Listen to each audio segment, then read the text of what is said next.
Bonjour à tous, je vous retrouve aujourd'hui à la Volerie des Aigles en compagnie de Christophe Picot. Alors est-ce que vous pouvez nous parler un petit peu de la Volerie des Aigles? Alors, la Volerie est un parc animalier qui a été ouvert en 1968 et dont le but est de mieux faire connaître au public les rapaces. Alors qu'est-ce qu'on peut voir ici à la Volerie des Aigles? Alors, on peut voir des rapaces, uniquement des rapaces, donc, qui proviennent de tous les continents de la planète. Nous les présentons dans un spectacle où on essaye de vous montrer leur habileté naturelle.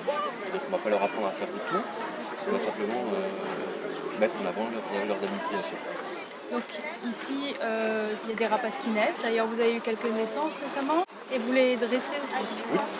Oui, effectivement, on a un centre de reproduction depuis 1980 où on reproduit plusieurs sortes de rapaces. On a eu des petits vautours, des aigles déjà cette année. Voilà, qui vont être soit destinés au spectacle, soit qu'on va échanger avec notre centre ou notre zoo.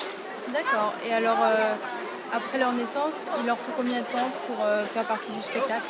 Alors, ça peut aller très très vite. Il faut savoir qu'un jeune, à partir du moment où il naît, en environ 30 à 40 jours, il sera à sa taille et à son poids adulte, donc capable de voler. À partir du moment où il est capable de voler, il faut commencer à l'entraîner.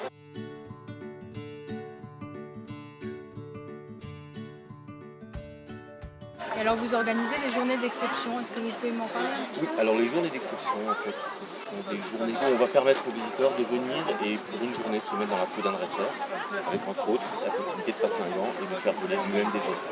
D'accord.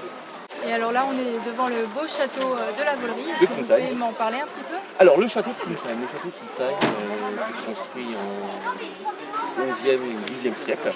Ce qu'il a de particulier, c'est qu'il a appartenu à un monsieur qui s'appelle Frédéric de Hohenstaufen, qui est le premier à avoir été dans les pays arabes au Moyen-Âge et à rapporter un traité de féconnerie et à le rédiger en Europe.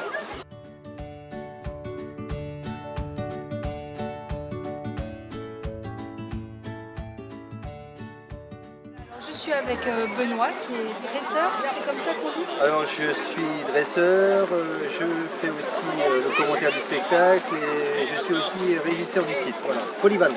Vous pouvez me parler un peu du dressage d'un rapace, comment ça se passe? Tout dépend en fait de la caractéristique et de la spécificité de chaque oiseau. Est-ce que ce qu'ils font dans leur milieu naturel, on va le retraduire ici dans un espace aménagé. Donc en fait, on va commencer tranquillement à faire connaissance avec le rapace, quel qu'il soit d'ailleurs, où on va installer la confiance. La confiance, c'est le lien qui est très important.